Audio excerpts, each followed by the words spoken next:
Hi there, good morning everybody. I want to welcome you here to Prog Monster. My name is Murph. I am the host of this show, a show dedicated to progressive rock and other forms of rock music.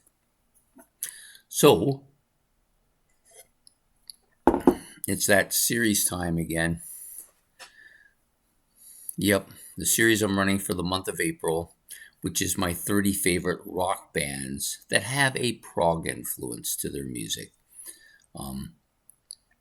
And what I'm doing basically is I'm taking them from the least proggy to the most proggy. So some that have a little bit of prog in them to gradually the ones who have a lot of prog in them. And some people might even call those bands actually prog bands. I don't personally think of them as prog bands, but this is my list and that's the way I see them.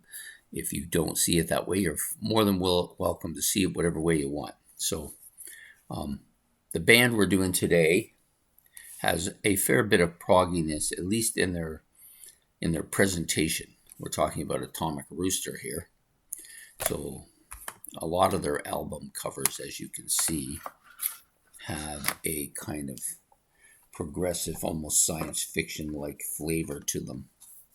Here's one here.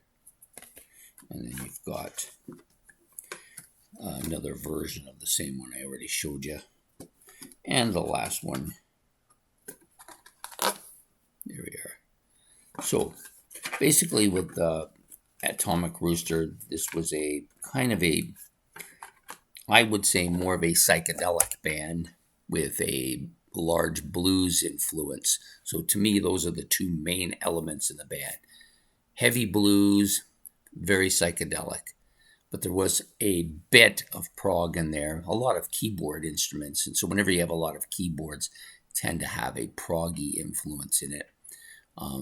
Some of the songs are structured in that way too, where you have some off the charts instrumentation, things like you would get on this album. There's a couple of tracks where the drumming kind of takes over.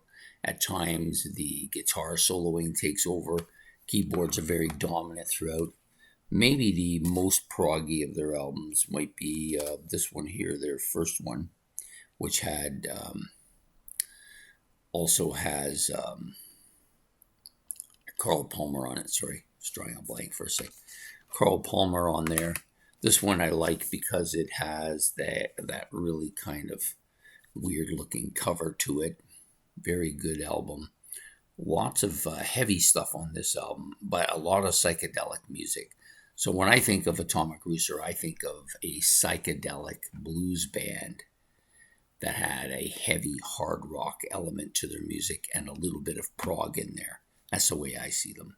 But other people see them as predominantly a prog band. Some see them as predominantly a psychedelic band.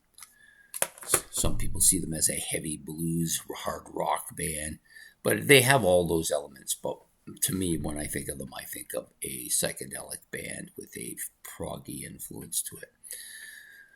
But very good. I love the vocals on Atomic Rooster. Probably that's my favorite element of their music. I think his voice, at least the voice of the guy who does primary most of the singing on the albums, is so good. He's just bang on. So anyways, I hope you've enjoyed this episode of my 30 favorite rock bands with a prog influence in them. Please hit the like and subscribe. If you want to make comments about anything I've said or about Atomic Rooster, about any of the albums you've seen, you can do that as well. And I will answer any questions that you want to. Put them all in the comment section and we will get back to you. So have yourself a good day, a good night, and goodbye.